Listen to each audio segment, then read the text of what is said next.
नमस्कार, झमाझम क्रिकेट की टनाटन खबरों के साथ मैं हूं राजीव मिश्रा।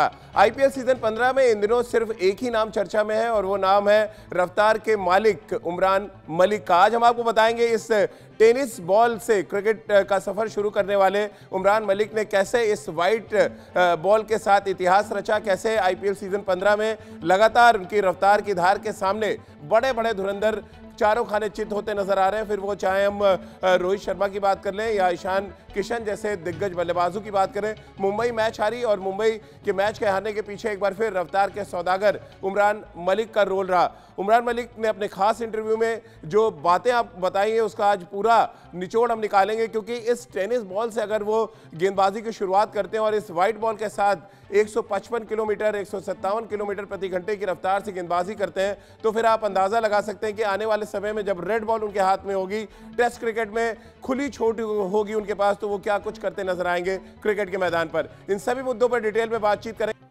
तो गेंद आप देख रहे हैं मेरे हाथ में, यह टेनिस बॉल है। बड़ा साइज में आपको छोटा लग रहा होगा, लेकिन इसी से उमरान मलिक ने गेंदबाजी शुरुआत की और धीरे धीरे जब वाइट बॉल उनके हाथ में आई तो फिर वो एक ऐसी खतरनाक गेंदबाजी करने लगे जिसकी चर्चा इन दिनों आईपीएल में सबसे ज़्यादा हो रही है। आइए सबसे पहले आपको सुनवाते हैं जरा उमरान मलिक, जिन्होंने मुंबई के खिलाफ 3 विकेट लिए, एक बार फिर 150 के ऊपर गेंदबाजी उन्होंने की इस मैच में।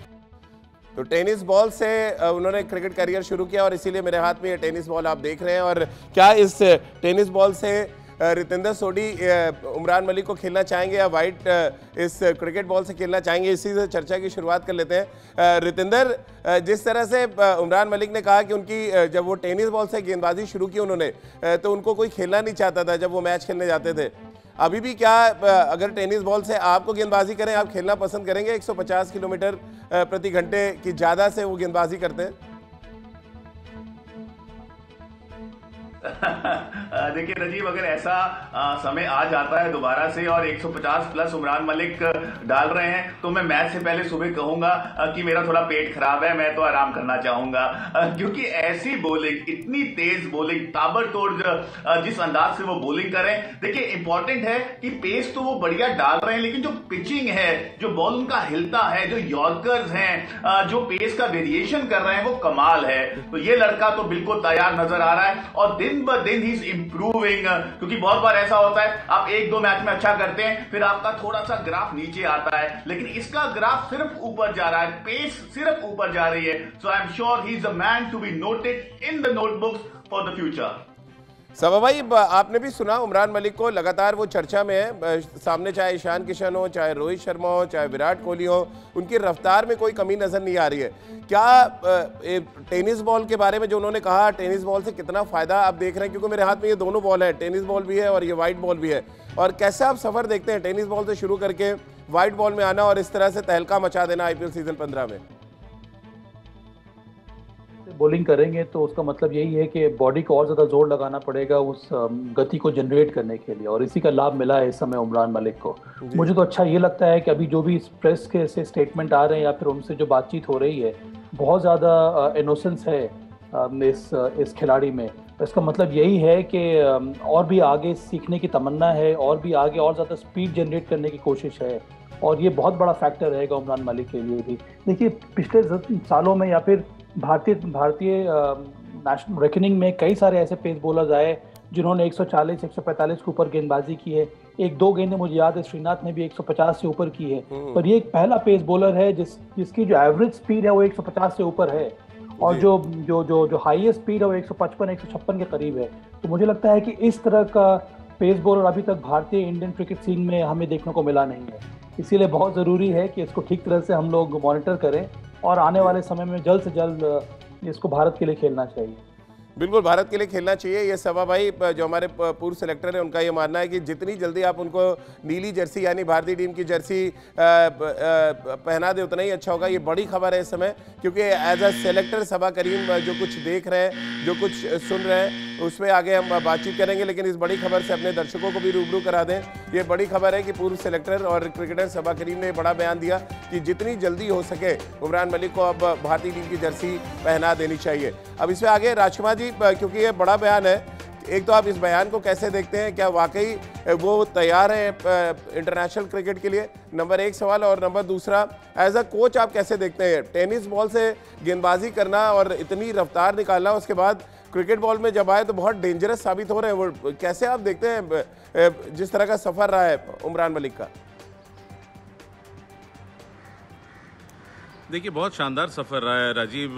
टेनिस बॉल से जब आप बॉल डालते हैं तो आपको बहुत ज़ोर लगाना पड़ता है क्योंकि बॉल हल्का होता है, और उसी का फ़ायदा उनको यहाँ वाइट बॉल से हो रहा है कि वो ये पेस जनरेट कर पा रहे हैं। क्योंकि आपने आज से पहले कभी नहीं देखा कि भारतीय टीम में कोई भी ऐसा गेंदबाज हो जो 155 प्लस पर गेंदबाजी करे, एंड 150 पे कंसिस्टेंटली गेंदबाजी कर रहे हैं वो, और बहुत अच्छा उनका बॉडी लग रहा है, अच्छा रिदम है उनके पास। तो मेरा मानना है कि ऐसे खिलाड़ी को हमें जल्द से जल्द ग्रूम करना चाहिए और इंक्लूड करना चाहिए भारतीय टीम में, क्योंकि वहाँ पर आकर उनको बेटर कोचेस मिलेंगे, बेटर उनको फैसिलिटीज़ मिलेंगी, बेटर गाइडेंस मिलेगा, और अपने सीनियर गेंदबाजों से, बुमराह अगर हैं वहाँ पर या शमी हैं, तो उनसे उन्हें बहुत कुछ सीखने को मिलेगा। तो उन्हें जल्द से जल्द भारतीय टीम में आना चाहिए, भले ही वो अभी 11 में खेलें या नहीं खेलें, वो टीम मैनेजमेंट के ऊपर डिपेंड करेगा, लेकिन ज़रूर उनको भारतीय टीम में शामिल करना चाहिए। तो चलिए, ये राजकुमार शर्मा जी, विराट कोहली के कोच, उनका भी बड़ा बयान इस समय आपके सामने है। उनका ये मानना है कि उमरान मलिक को अब जल्दी भारतीय टीम की जर्सी देनी चाहिए। सेलेक्टर्स को देखना पड़ेगा कि दक्षिण अफ्रीका के खिलाफ वो किस तरह की गेंदबाजी कर रहे हैं इन दिनों। रितेंद्र, क्योंकि अब दो हमारे क्रिकेट एक्सपर्ट से मान लिया कि बहुत जल्दी उनको खिलाना चाहिए, आप किस तरह से देखते हैं इस बयान को? देखिए राजीव, यहाँ पे मैं सिर्फ ये कहना चाहूंगा, बहुत जल्दी तो ठीक है, लेकिन हमें कहीं ना कहीं टाइम फ्रेम तो सेट करनी होगी। और मेरे लिए पर्सनली ये टाइम फ्रेम है 22 तारीख को जो टीम बननी है, साउथ अफ्रीका के साथ सीरीज है, 5 T20 है, वहां पे उमरान मलिक को 11 में नया बॉल डालना चाहिए स्ट्रेट अवे। अगर हम एक दिन भी देरी करेंगे वो जाती होगी, क्योंकि ऐसा बॉलर जो अपनी तूती बुलवा रहा है, बैट्समैन को भगा रहा है, T20 वर्ल्ड कप ज्यादा दूर नहीं है। अगर आप एक दिन भी लेट होंगे तो कहीं ना कहीं अगर हम भारत के चांसेस वर्ल्ड कप की बात करते हैं तो वहां पे फर्क पड़ेगा। So I am sure, I just pray कि इस लड़के को जल्द से जल्द मौका मिले। 22 को इसका नाम भारतीय टीम में आए, इसको नवाजा जाए इंडियन कैप के साथ, और उसके बाद पहला जो T20 है वहां पे ये कहर डाहे साउथ अफ्रीका बल्लेबाजों पे। सबा भाई, क्योंकि आपने दुनिया के तमाम तेज गेंदबाजों को खेला भी है, आपने देखा भी है, जिस तरह से उमरान का रनअप है ऑलमोस्ट ब्रैटली की याद दिलाता है। उनका कद काठी भी ब्रैटली जैसा है, या थोड़ा और पीछे जाए तो जब थॉमसन थे, जो बहुत कद काठी से, बहुत लंबे तो नहीं थे, लेकिन अपने एक्शन से और अपने रनअप से वो स्पीड जनरेट करते थे। कैसे आप देखते हैं, ब्रैटली की झलक उनमें ज़्यादा नज़र आ रही है, या आप शोएब अख्तर या और भी जो तमाम तेज़ गेंदबाजों को आपने खेला, या वकार यूनुस की बात करें जिनसे बहुत ज़्यादा सिमिलरिटी लोग कह रहे हैं, कुछ वैसा देख रहे हैं? और क्या रिस्क का इस्तेमाल बहुत अच्छा कर रहे हैं उमरान मलिक? देखिए, उमरान की खासियत यही है कि मुझे लगता है कि ज़रूर कई सारे पेस बॉलर इनको इंस्पायर किया होगा, पर इनकी अपनी आइडेंटिटी बन रही है। अब ब्रेटली की उन्होंने बात की, ब्रेटली की भी स्पीड 150 से करीब थी, पर उनकी एवरेज स्पीड 150 से ऊपर कभी नहीं रही है। शोएब अख्तर एकमात्र ऐसे पेस बॉलर हैं जिन्होंने शानदार गेंदबाजी की है और एक तेज़ रफ्तार से उन्होंने गेंदबाजी की है। और शोएब अख्तर और उमरान मलिक में जो थोड़ी बहुत सिमिलरिटी मुझे नज़र आती है वो उनके रनअप में है, या फिर जिस तरह से वो गैदर करते हैं। इसीलिए मैंने पहले भी ये बात कही है कि इनका जो एक्शन है बहुत ज़्यादा रिपीटेबल है, और मुझे उम्मीद है कि रिपीटेबल एक्शन का फायदा ये होगा कि इंजरी के चांसेस कम होंगे। जिस तरह से वो पावर जनरेट करते हैं अपने शोल्डर से, जिस तरह से रिस्ट का इस्तेमाल करते हैं, देखिए गति के साथ साथ वो लेंथ को पर गेंदबाजी करना बहुत कठिन हो जाता है। पर यहाँ पर हम लोगों ने देखा है इस IPL सीजन में कि लेंथ भी काफ़ी अच्छी है, यॉर्कर डाल सकते हैं, और आपको इस समय हार्ड लेंथ के साथ बॉलिंग करने वाला बॉलर चाहिए भारतीय टीम को। और अभी जो मुझे नज़र आ रही है करंट सीन में, सिर्फ मोहम्मद शमी और उमरान मलिक, ये दोनों ऐसे पेस बॉलर हैं जिनके पास गति भी है और जो हार्ड लेंथ बॉलिंग कर सकते हैं। एक तरफ शमी है जिनके पास मूवमेंट है, और एक तरफ उमरान मलिक है जिसके पास गति है और वो हार्ड लेंथ बॉलिंग कर रहे हैं। तो चलिए, अब सबा करीम को आप सुन रहे थे, और सबा भाई का मानना है जिस तरह से क्वालिटी वो दिखा रहे हैं, ना सिर्फ अपनी रफ्तार में बल्कि जिस लेंथ पे वो गेंद को हिट कर रहे हैं, वहाँ से बल्लेबाजों को खासा डराने का काम एक तरह से कर रहे हैं उमरान मलिक, और IPL सीजन 15 में इसकी झलक भी हमें देखने को मिली। मानसिक मजबूती और मानसिक तैयारी की बात कर रहे हैं राजकुमार जी। अगर हम केन विलियमसन की बात करें जो लगातार गाइड कर रहे हैं एक तरह से उमरान मलिक को, एक जो अच्छी क्वालिटी नजर आई राजकुमार जी, आपने भी देखा होगा कि नाम से वो नहीं डर रहे हैं। सामने रोहित शर्मा है, उनको सबसे तेज गेंद डालते हैं, या दुनिया के तमाम दिग्गज बल्लेबाजों को अपनी रफ्तार से, जिस तरह से उनका हार्ड लेंथ की बात जो सभा कर रहे हो, जहां से बॉल स्किड कर रहा है वहां पे डालने से वो परहेज नहीं कर रहे। बड़े दिल वाले तेज गेंदबाज लग रहे हैं आपको?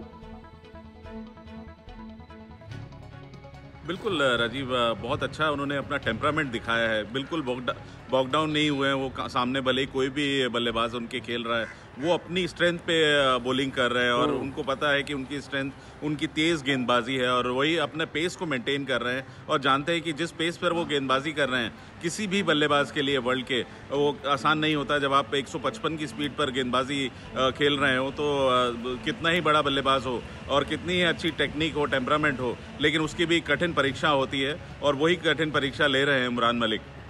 बिल्कुल। और सभा भाई, पिछले 2 मैचों में उनको बहुत मार भी पड़ी है। 4 ओवर में 50 रन भी दिए उन्होंने, 40 रन भी दिए, लेकिन कमबैक करना जानते हैं। ये भी एक क्वालिटी नजर आ रही है उमरान मलिक में जो सेलेक्टर्स देख रहे होंगे।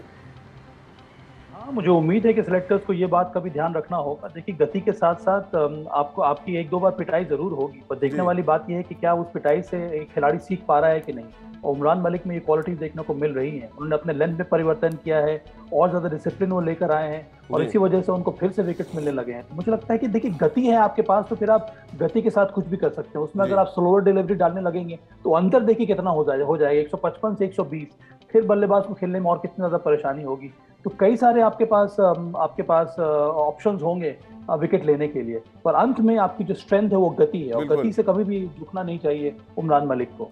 रितेंद्र, 30 सेकंड में क्या वाकई खौफ के पर्यायवाची बन चुके हैं उमरान मलिक, जिस तरह की वो गेंदबाजी कर रहे हैं, और वर्ल्ड क्रिकेट उनको देख रहा होगा कि वर्ल्ड कप में अगर आते हैं वो, तो क्या कुछ ऑस्ट्रेलियाई पिचों पे वो कर सकते हैं? जी हाँ, बिल्कुल राजीव, हमें ये मद्देनजर रखना होगा, ऑस्ट्रेलिया में वर्ल्ड कप है। अगर भारतीय विकेट्स पे ये पेस जनरेट कर रहे हैं उमरान मलिक, तो जब ऑस्ट्रेलिया में खेलेंगे तब क्या करेंगे, तो ये सिलेक्टर्स के माइंड में होगा। तो जी हाँ, जो कंसिस्टेंसी दिखा रहे हैं, जो बेखौफ गेंदबाजी कर रहे हैं और जैसे चैंपियन बल्लेबाजों को बिना किसी डर से, और जो प्रेशर हम बात करते हैं जब आप चैंपियन बल्लेबाज को बॉलिंग करते हैं, वो उमरान मलिक पे नहीं है। ही इज अ सीजन्ड प्रो। तो जी हाँ, he is ready for international cricket. बहुत बहुत शुक्रिया रितेंद्र आपका, राजकुमार सर आपका, और सभा भाई आपका हमारे साथ जुड़ने के लिए। तो अब वक्त हो गया है पैरी मैच प्रेडिक्शन का। तो चलिए हमारी इस खास पेशकश में फिलहाल इतना ही।